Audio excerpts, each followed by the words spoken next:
ఏ రకంగా చూడాలి? ఏపీ రాజకీయ పరిణామాలు కొంత వేగంగా మారుతున్నాయి సమీకరణలు అని అనిపిస్తుంది. మీ అబ్జర్వేషన్ ఏంటి? ఎందుకంటే షర్మిల ఏపీ రాజకీయాల్లోకి ఇన్వాల్వ్ అవుతుంది అనేటువంటి వార్త కావచ్చు, లేదు ప్రశాంత్ కిషోర్ నిన్నటిదాకా సలహాలు ఇచ్చారు, అసలు ఆయన వల్లే ఈ రాష్ట్రం కులాల కుంపటిగా తయారైంది అనుకున్న పెద్ద చర్చ జరిగింది, పెద్ద విమర్శలు చేశారు. కానీ ఇవాళ ప్రశాంత్ కిషోర్ మళ్ళీ ఇటు వచ్చారు, గెలిచి ఎక్కడ ఎవరు గెలుస్తారో అధికారంలోకి వస్తారంటే వాళ్ళ వైపు ఆయన పొద్దుతిరుగుడు పువ్వులాగా మారతాడు అనేటువంటిది చెప్తున్నటువంటి పరిస్థితి కనపడుతుంది. జనసేన టీడీపీ కలిసి ప్రయాణం చేస్తుంది, బీజేపీ ఇప్పటికి ఏమీ తేల్చుకోలేని పరిస్థితి. ఈ పరిణామాలన్నీ ఎవరికి అడ్వాంటేజ్, ఎవరికి డిజడ్వాంటేజ్?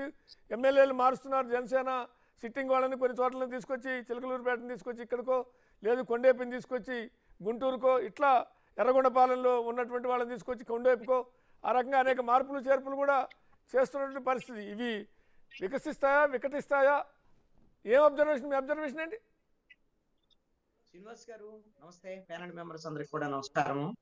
ఆంధ్రప్రదేశ్ లో ఎన్నికల వేడి మొదలైనట్టుగానే ఉంది. చాలా స్పష్టంగా తెలంగాణ ఫలితాల తర్వాత ఆంధ్రప్రదేశ్ మీద అందరూ ఫోకస్ కూడా ఆంధ్రప్రదేశ్ సంబంధించినటువంటి రాజకీయ పార్టీలు కూడా ఎన్నికలకు రెడీ అయిపోతున్నాయి. ఇక్కడ ఉండేటువంటి ఒక పరిస్థితిని సింపుల్ గా చెప్పాలి అని అంటే వైఎస్ఆర్ కాంగ్రెస్ పార్టీ అధికారంలో ఉన్నాడు. వైఎస్ఆర్ కాంగ్రెస్ పార్టీ ఓటమి ఖాయము అనేటువంటి దాని మీద ఈ రోజున దింపుడు గల్లం ఆశతో ఈ అభ్యర్థుల మార్పు, కొత్త ముఖాలు తీసుకొచ్చేటువంటి ప్రయత్నం అయితే చేస్తుంది. ఇంకొక వైపున ప్రతిపక్షంలో అట్లానే ఉండేటువంటి ఎందుకు అనుకోవాలని ఒక ప్రశ్న వస్తుంది. ఎందుకంటే మళ్ళీ తిరిగి అధికారంలో రావాలంటే ఎక్కడన్నా కొంతమంది, ఇప్పుడు తెలంగాణలో గురించి చర్చ జరుగుతుంది, ఒక 25 మందిని మార్చుంటే మళ్ళీ టీఆర్ఎస్కి బీఆర్ఎస్కి అధికారం వచ్చుండేది, మార్చకపోవడం వల్ల తప్పు చేశారని. బహుశా అటువంటి ఎక్స్పీరియన్స్ నుంచి కొంతమందిని మార్చడం ద్వారా మళ్ళీ తిరిగి అధికారంలోకి రావాలని స్ట్రాటజీ వర్కౌట్ అయితే లేదా, that is the different thing. అందులో భాగంగా ముందే ఓటమిని అంగీకరించారనుకోవటమా, మళ్ళీ అధికారంలో రావడం కోసం మార్పులు చేస్తున్నారు అనుకోవాలా? అయితే మీకు ఇంకొక ఉదాహరణ కూడా చెప్తా. మరి తెలంగాణది మొన్న జరిగింది కాబట్టి తెలంగాణ ఉదాహరణ మీరు చెప్పారు, మంచిది. ఆ ప్రయత్నం మరి తెలంగాణ ఈ ఫలితాల తర్వాత జగన్మోహన్ రెడ్డి నిర్ణయం తీసుకున్నారు అనేటువంటిది కరెక్ట్ కాకపోవచ్చు. ఎందుకు అని అంటే జగన్మోహన్ రెడ్డి ఆల్రెడీ ఇంతకు ముందే సమీక్ష సమావేశంలో ఏడాది క్రితం మొన్న సజ్జల రామకృష్ణారెడ్డి కూడా చెప్పారు. ఏమిటి అని అంటే ఏడాది క్రితమే 72 మంది ఎమ్మెల్యేలకు సంబంధించిన గ్రాఫ్ పడిపోయింది, మిమ్మల్ని గ్రాఫ్ కన్నా పెరగకపోతే ఖచ్చితంగా మారుస్తారు, కొత్త ముఖాలు తీసుకొస్తారు.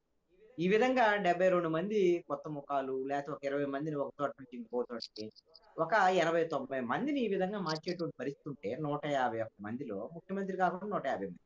ఇక వీళ్ళకి 175 సంగతి తర్వాత అసలుకి గవర్నమెంట్ ఏర్పాటు చేయడానికి ఎమ్మెల్యేలు వచ్చేటువంటి పరిస్థితి లేదు కదా, అంత గెలవరు అనేటువంటి స్పష్టత ఉంది. ఇక్కడ ఒక అంశం ఉంది. మ్యూట్లో ఉంది. అధికారంలో ఉండేటువంటి బిఆర్ఎస్ ఆ విధమైనటువంటి తప్పు చేసింది, పొరపాటు చేసింది, మార్చుంటే మేము గెలిచేవాళ్ళమని కేటీఆర్ కూడా చెప్పినటువంటి విషయం మనకి. మీకు ఖచ్చితంగా తెలంగాణ ఎన్నికలకు ముందు జరిగినటువంటి కర్ణాటక ఎన్నికలను ఒకసారి చూడండి శ్రీనివాస్ గారు. అక్కడ అధికారంలో ఉన్నటువంటి బీజేపీ అక్కడ 39 మందిని కొత్త ముఖాలను తీసుకొచ్చింది, ఒక 50 మందిని ఇంకా అటు ఇటు మార్చేటువంటి ప్రయత్నాలు ఇవన్నీ కూడా చేసింది. కానీ అక్కడ ఉండేటువంటి ప్రభుత్వం బీజేపీ ఓడిపోయింది, కాంగ్రెస్ వచ్చినట్టు. అలాగే ఒక్కొక్క చోట ఒక్కొక్క ఎక్స్పీరియన్స్ ఉంటుంది. అది ఆంధ్రప్రదేశ్ లో కూడా మీకు అక్కడ బీఆర్ఎస్ మార్చలేదు కాబట్టి ఓడిపోయింది, కానీ ఇక్కడ మారిస్తే వైసీపీ గెలిచిద్ది అనడానికి లేదు. ఇది దింపుడు గల్లం ఆశ మాత్రమే. ఒకసారి వీళ్ళ ఐపాక్ సర్వే, పూర్తి స్థాయి సర్వే ఇచ్చినటువంటి పరిస్థితుల ప్రకారంగా 90 మంది ఓడిపోయేటువంటి ముఖాలు ఉంటే ఈ రోజున ఇంకెలా ప్రభుత్వాన్ని ఏర్పాటు చేస్తారు? ఇది వైఎస్ఆర్ కాంగ్రెస్ పార్టీలో మరి ఓడిపోతాం అనేటువంటి స్పష్టత వచ్చిన తర్వాత ప్రయత్నాలు ఇవన్నీ దింపుడు గల్లం ఆశలు అంటారు. అందుకని పోనీ అలాగని తెలుగుదేశం పార్టీ జనసేనకి ఏమన్నా గెలుస్తామనేటువంటి ఏమన్నా కాన్ఫిడెన్స్ ఉందా అంటే నేను చెప్పగలను, ఇప్పటికీ కూడా తెలుగుదేశం జనసేన కలిసినంత మాత్రాన రాజకీయాల్లో మీకు కూడా తెలుసు 2+2 4 ఆల్వేస్ 4 ఏమీ కాదు, అది 2+2 మైనస్ ఓన్లీ 2 కూడా కావచ్చు, 4 గాన. ఇవి ఇలాగ అనేకమైనటువంటి ఈక్వేషన్స్ ఉంటాయి. మీరు గమనిస్తే తెలుగుదేశం జనసేన పొత్తు తర్వాత చాలా బాగా పాజిటివ్ టాక్ వచ్చింది. మీరు ఎప్పుడైతే యువగళం నవశకం సభ జరిగిందో ఆ తర్వాత నుంచి జరుగుతున్నటువంటి పరిణామాలు తెలుగుదేశం జనసేన మధ్య పరపత్యాలు ఇచ్చేటువంటి విధంగా, జనసేనలో కొంత అంతర్మతం వచ్చేటువంటి విధంగా చర్చ జరుగుతుంది. ఎందుకు అనంటే కారణం నారా లోకేష్ ఆ రోజున మాట్లాడినటువంటి మాటలు, ఇంటర్వ్యూలో మాట్లాడినటువంటి మాటలు, రేపొద్దున అధికారంలోకి వస్తే చంద్రబాబు నాయుడు ముఖ్యమంత్రి, పవన్ కళ్యాణ్ కూడా ఒప్పుకున్నాడు, ఇక అసలు దాని గురించి ఏమి ఇబ్బంది ఇది లేదు, అసలు ప్రభుత్వంలో మరి పవర్ షేరింగ్ లేదు, ఇలాంటివన్నీ కూడా మాట్లాడటం, దీని మీద కొంత అసంతృప్తి జన సైనికుల్లో రావటం, పవర్ షేరింగ్ లేదంటారు, లేకపోతే ఎన్ని టికెట్లు ఇస్తారంటే లేదు అనేటువంటి ఇలాంటి అన్ని అనుమానాలు. తెలుగుదేశం జనసేన వచ్చినంత మాత్రం గెలిచేస్తాం అనేటువంటి ఊపు అయితే లేదు. లేదు కాబట్టే రైట్. ప్రశాంత్ కిషోర్ వాళ్ళని ఇప్పుడు తెచ్చుకోవాల్సినటువంటి పరిస్థితి వచ్చింది. ఫైనల్ గా ఒక మాట చెప్తాను శ్రీనివాస్ గారు, షర్మిలాకి సంబంధించినటువంటి విషయాల్లో ఇప్పుడు ఆంధ్రప్రదేశ్ రాజకీయాల్లో పెద్ద చర్చ జరుగుతుంది కదా. మీకు తెలంగాణలో మీకన్నా షర్మిల గురించి ఇంకెవరు బాగా తెలియదు తెలంగాణ సంబంధించినటువంటి విషయాల్లో.